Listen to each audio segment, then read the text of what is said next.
사도행전 18장 18절에서 23절 말씀, 사도행전 18장 18절에서 23절 우리 같이 읽겠습니다. 바울은 더 여러 날 머물다가 형제들과 작별하고 배 타고 수리아로 떠나갈새 브리스길라와 아굴라도 함께 하더라. 바울이 일찍이 서원이 있었으므로 겐그레아에서 머리를 깎았더라.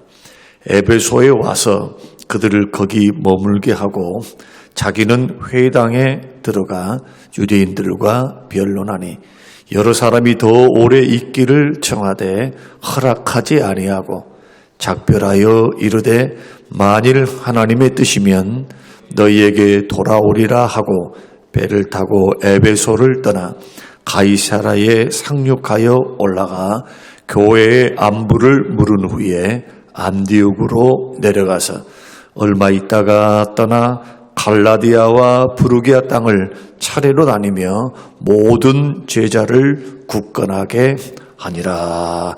아멘.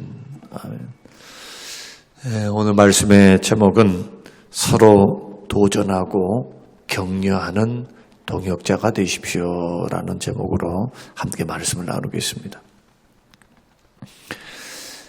사도 바울 곁에는 많은 동역자들이 있었습니다. 때로는 영적 자녀, 영적 아들과 같은 디모데, 디도와 같은 분이 있었고 또 그 곁에는 예루살렘 출신으로 파송을 받았던 선지자였던 실라가 있습니다. 성경 사도행전을 자세히 들여다보면 실라를 이야기할 때 실라는 선지자다 그렇게 말을 합니다. 예루살렘 교회에서 안디옥으로 파송했던 그러한 선지자입니다. 그래서 그 실라는 그 후로부터 바울의 신실한 동역자가 되어서 세계 선교 여행을 함께 감당하는 귀중한 사역자가 되고요. 또 평신도였던 의사 누가도 있습니다. 누가는 사도행전을 기록했기 때문에 누가가 사도 바울로부터 들었던 것도 쓰지만 자기가 직접 보고 직접 들었던 사도 바울의 음성을 그대로 기록을 했습니다. 그는 의사였기 때문에 누구보다도 자연과학을 한 사람 아니겠습니까? 육가 원칙에 따라서 분석적으로 자세하게 역사를 기록을 했습니다.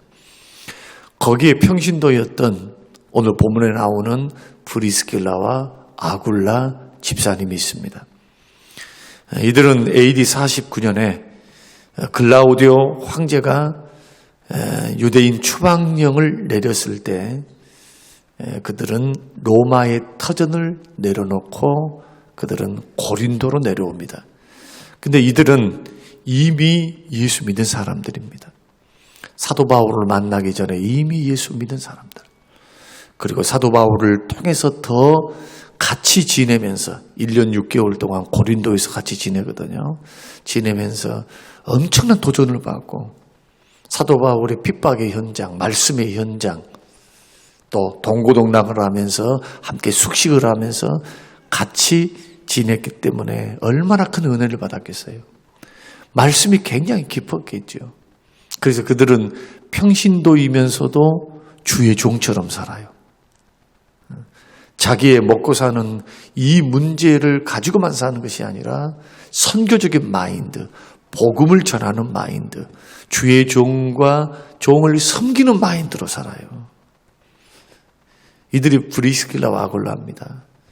성경학자들은 브리스길라는 로마의 고위관직 귀족의 딸이었다 그렇게 추정을 합니다. 아굴라는 성경이 사도행전이 기록하기를 본도 출신이라고 합니다. 지금으로 말하면 소아시아의 촌사람입니다. 여러분들이 터키 선교 여행을 가다 보면은 지도를 배우게 돼요. 그 내륙 지방은 다 산악지대입니다. 산악지대이기 때문에 교통이 발달을 하지를 못했습니다. 산적이 많고 도둑이 많고 문명이 잘 들어가지를 않았어요. 그래서 저 내륙 지방에 있는 그 본도는 그야말로 촌이죠. 촌, 깡촌. 거기에다가 유대인들은 천민 취급을 받았어요. 천민 취급. 출신 계급이 달라요. 그런데 둘이가 어떻게 결혼을 했는지는 모르겠지만 이게 신비죠. 성경이 밝히고 있지 않지만은 귀족 자녀였던 이 브리스길라는 아굴라와 더불어서 팀 사역을 부부인데도 굉장히 같이 잘합니다.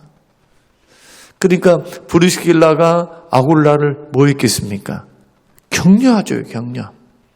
격려. 자기들은 지금 추방령을 당해서 모든 재산 다 내려놓고 지금 쫓겨왔는데 그 남편 따라온 겁니다. 가난을 각오하고 믿음을 가지고 고린도에서 천막 깁는 일들을 했습니다. 그러면서 이 브리스길라와 아굴라는 사도 바울을 만나서 그 집을 자기의 처소를 주의 종을 섬기는 처소가 되게 합니다. 교회가 시작되는 거예요. 교회가. 만약에 주의 종과 더불어 사는데 남과 더불어 사는 거잖아요. 브리스길라가 아굴라한테 우리 꼭 이래야 되느냐, 불편하게. 셋때 밥을 바쳐야 되고 또 저녁이면 얼굴을 봐야 되고 아침이면 또 부끄러운 모습도 보여야 되고 이런저런 불편함들이 얼마나 있겠어요. 그런데도 희한하게도 이들은 복음의 동지였습니다. 그래서 사도 바울이 고린도 사역을 떠나서 에베소로 내려갈 때 에베소까지 같이 동행을 해요. 사역을 같이 합니다. 선교 여행을 같이 해요. 그리고 이 사도 바울이 에베소 사역을 마치고 3년의 사역을 마치고 예루살렘으로 갈 때는 사도 바울은 예루살렘으로 가게 되고 브리스길라와 아굴라는 유대 추방령이 5년 후에 AD 54년에 풀리게 됩니다. 글라우디오가 죽어요. 그러니까 유대인들도 자유스럽게 로마로 들어가게 됩니다. 그때 헤어집니다. 그때 헤어져요. 이들은 로마로 가서 생업을 그대로 유지하면서 로마 교회의 일원이 돼요. 그래서 로마서 16장에 보면 사도 바울이 고린도에서 다시 또 고린도로 들리게 됐는데 고린도에서 로마에 편지를 보냅니다. 로마에. 그러니까 에베소 사역이 다 끝나고 난 후입니다. 그때로 잠깐 짬을 내서 고린도에서 내가 반드시 스페인을 전도하기 위해서 로마의 도움을 받고 싶다. 거점으로 삼고 싶다. 그리고 교제하고 싶다. 또 신령한 은사를 나누어주고 복음의 도리를 좀 이렇게 가르쳐줘서 서로 위로가 되기를 원하고 또 하나님의 말씀을 깊이 있게 나누기를 원한다. 선교의 목적, 이 목적에 의해서 사도 바울이 한 번도 가보지 못한 로마 교회입니다. 로마 교회를 사도 바울이 세운 적이 없어요. 근데 거기에 문안하는 편지에 브리스길라와 아굴라를 소개합니다. 16장에 보면은 뭐라고 말씀하느냐? 저들은 나를 위해서 자기들의 목이라도 내어놓던 사람들이다. 그들에게 문안해 주라. 로마 교회에 아주 중요한 일원이 돼요. 이분들이. 그래서 로마의 이제 연금 상태로 잡히게 되죠. 그러죠. 예루살렘에서 체포되어서 가이사라에서 2년 동안 감옥에 갇히고 가이사라에서 다시 사도 바울이 로마 황제에게 호소를 합니다. 억울합니다. 그래서 배에 호송이 되어서 로마까지 가게 돼요. 또 로마에서 2년 동안 연금 상태가 있는 겁니다. 사도 바울은 계속 감옥에 있어요. 그리고 풀려납니다.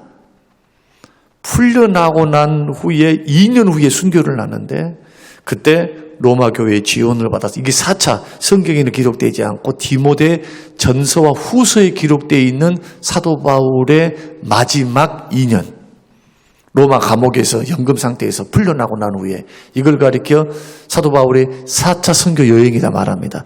스페인까지 복음을 증거하는데 그때 도움을 줬던 교회가 로마 교회예요.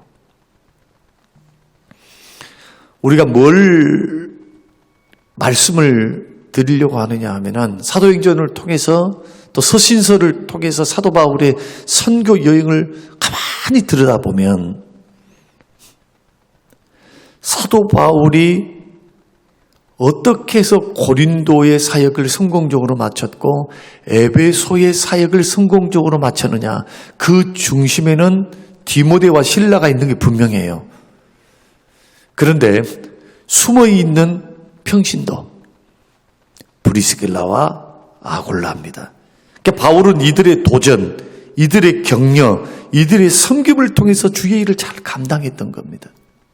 사랑하는 성도 여러분, 저와 여러분이 믿음의 길을 걸어갈 때 누군가의 도전, 누군가에게 도전을 주고 누군가의 격려가 되고 누군가의 힘이 된다면 두 종류의 사람에게 힘이 되시길 바랍니다. 첫째는 어려운 이웃들. 마태복음 25장. 내가 섬겼을 때 갚을 수 없는 사람들. 내가 이렇게 섬겼을 때 저들은 힘이 없고 도울 여력이 없고 갚을 능력이 없는 그러한 사람들에게 늘 마음이 가 있어야 돼요. 그분들을 돕는 것은 주를 돕는 것이 됩니다. 주께 구워드리는 거예요. 그리고 하나는 주의 종들입니다. 두말할 필요 없어요. 예수님이 직접 말씀하신 겁니다. 너희를 영접하는 것은 나를 영접하는 것이다. 그래서 순회 설교자들, 요한 1서, 2서, 3서 말씀을 보면은 가이오 같은 분들은 주의 종들, 여기서 나그네는 주의 종들입니다. 복음을 증가하는 주의 종들이에요. 선교사님들, 주의 종들을 섬기는 것은 주님께 하는 겁니다. 이분들은 결국 그분들의 섬김과 더불어서 전파되는 것은 주의 복음이고 생명의 복음이고 세워지는 것은 주의 교회입니다. 그러니까 주의 종들은 부지런히 말씀과 기도를 통해서 양떼에게 힘을 쏟고 그들을 위로하고 격려하고 세우고 연약한 무릎을 이렇게 세우는 그러한 사역을 전임 사역을 한다면 평신도들은 그런 사역의 협력자로서 해야 돼요. 동역자로. 이 협력관계, 이러한 돕는 사역은 지극히 성경적입니다. 지극히 성경적이에요. 여기에 힘을 보태시기를 주님의 이름으로 축원합니다. 어느 날 미국 서부의 시골 마을에 사는 한 부부가 금혼식을 치렀습니다. 25년 동안 별탈 없이 잘 산 겁니다. 그런데 이 부부가 한 번도 다투지 않고 사니까 인고 부부다 소문이 자자했습니다. 그래서 그 지역 신문 기자가 도대체 저 부부는 어떻게 이렇게 싸우지 않고 오랫도록 행복하게 살까? 이 결혼의 비밀에 대해서 취재를 했어요. 그래서 남편을 찾아가서 남편에게 조용히 물었습니다. 어떻게 그렇게 한 번도 안 싸우고 25년 동안 행복하게 살았습니까? 그랬더니 남편이 그 비결과 그 이유를 담담하게 이야기를 했습니다. 남편이 말하기를 우리가 다투지 않고 지내는 것은 신혼여행 때의 하나의 사건 때문입니다. 그렇게 이야기를 합니다. 그때는 신혼여행을 갈 때 오래된 이야기니까 노새를 타고 그랜드 캐년 협곡을 여행을 할 때입니다. 뭐 지금도 그랜드 캐년 걸어가는 사람도 있지만 노새를 타고 당나귀를 타고 그렇게 여행을 하는데 말보다도 힘이 더 세거든요. 그때 자기 아내가 탄 노새가 얼마 가지 않아서 돌부리에 딱 채워서 비틀거렸대요. 그럴 때 아내가 조용히 노새에게 이렇게 말했대요. 너 이번이 첫 번째다. 그리고 계속 노새를 타고 가고 있는데 얼마 후에 또 아내가 탄 노새가 비틀거리는 겁니다. 그러니까 또 이 아내가 귓속말로 노새에게 말하는 겁니다. 너 두 번째야. 그리고 한참 가다가 한 1km쯤 가는데 이 노새가 또 비틀거리면서 막 이래요. 그러니까 이 아내가 권총을 꺼내들더니 이유를 불문하고 쏴서 죽여버린 겁니다. 그러니까 이제 이 남편이 얼마나 젊은 남편이 놀랬겠어요. 이런 것을 모르고 결혼을 한 겁니다. 그래서 이 남편이 아내에게 항의를 한 겁니다. 아니 당신 미쳤냐고. 지금 노새가 비틀거릴 수 있지. 그 비틀거렸다고 어떻게 해서 총으로 쏴 죽이냐. 하면 충격을 받아고 탁 이렇게 말을 하니까 아내가 그 남편을 딱 쳐다보면서 이렇게 말했대요. 이번이 첫 번째요. 소름이 돋았대요. 소름이. 꼭 사이코 기질이 있잖아요. 그때부터는 아내가 무서워서 내가 잘못하면 쥐도새도 모르게 나를 죽일 수 있겠구나 이런 생각이 딱 드니까 쥐 죽은 듯이 그냥 사는 거예요. 무서워서. 물론 이게 이제 에피소드의 한 단면입니다만은 남편들이 이렇게 기가 죽어 삽니다. 그러니까 여러분 보십시오. 부부 생활을 할 때도 아내들은 돕는 빼빼리니까 자꾸 남편들이 길을 살려줘야 돼요. 길을 살려줘야 돼요. 남편들이 제일 싫어하는 게 잔소리예요. 잔소리, 이걸 잔소리로 여기는 경향이 있단 말이에요. 또 엄마한테 어릴 때 엄마한테 들었던 잔소리 또 아내한테 듣게 돼. 그러니까 이런 부분들은 이제 한 번 정도 하면 되지. 계속해서 말하는 것은 지혜롭지 못합니다. 남편들 잘 안 고쳐져요. 잘. 뭘 통해서 고쳐지느냐? 칭찬입니다. 칭찬하면서 요구를 해보세요, 한번. 칭찬하면서 얼르면서 한번 해보세요. 남자들의 얘기 같아요. 격려 칭찬을 통해서 남자들은 더 일을 잘합니다. 부인 말도 잘 들어요. 이 보십시오. 이 아내같이 이렇게 해서 기죽은 남편 좋습니까? 밖에 나가서 큰일 하겠어요? 못하지. 그러니까 자꾸 교회 안에서 가정 안에서도 격려해 주는 거, 그리고 영적인 선한 도전을 주는 거, 이것은 굉장히 중요하다. 그런 의미에서 오늘 말씀의 제목이 그겁니다. 서로 도전하고 격려하는 동역자가 되십시다 하는 것입니다. 그래서 오늘 우리 교회도 참 감사하게 생각하는 것은 우리 교회가 구제 선교 장학회에서 한 해에 한 8천만 원 그렇게 들어갑니다. 빚을 갚아 나가는 것과 거좀 비슷하게 그렇게 하고, 또 빚도 이자도 갚아야 되잖아요.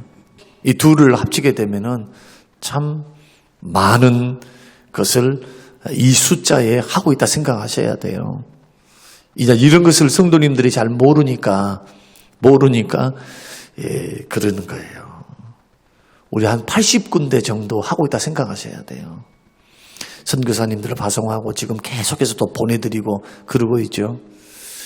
또 올 한 해는 이웃교회 목사님들을 초청해서, 그것도 이제 좀 약한 목사님, 생활비가 좀 어려운 분들을 12명을 선정을 해서 오실 때에 100만 원씩 그렇게 생활비를 적지만은 지원해 주는 그러한 헌신들 너무 감사해요. 너무 행복해요.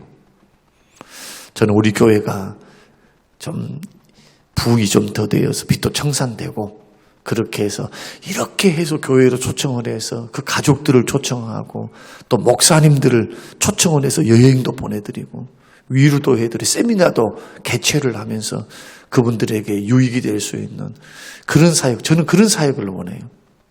우리 교회가 부흥되면 그분들 정기적으로 불러서 좀 이런 아름다운 섬김들이 그들에게는 위로가 되고 격려가 되어서 목회 사역을 하는데 더 힘을 받을 수 있는 그러한 우리 성림교회가 되시길 바라고, 또 우리 교회의 이런 장로님들이 또 이런 부분들에 같이 마음을 쏟아주신 건 너무나 감사하고, 우리 교회 부흥을 위해서 여러분 기도해 주시고요.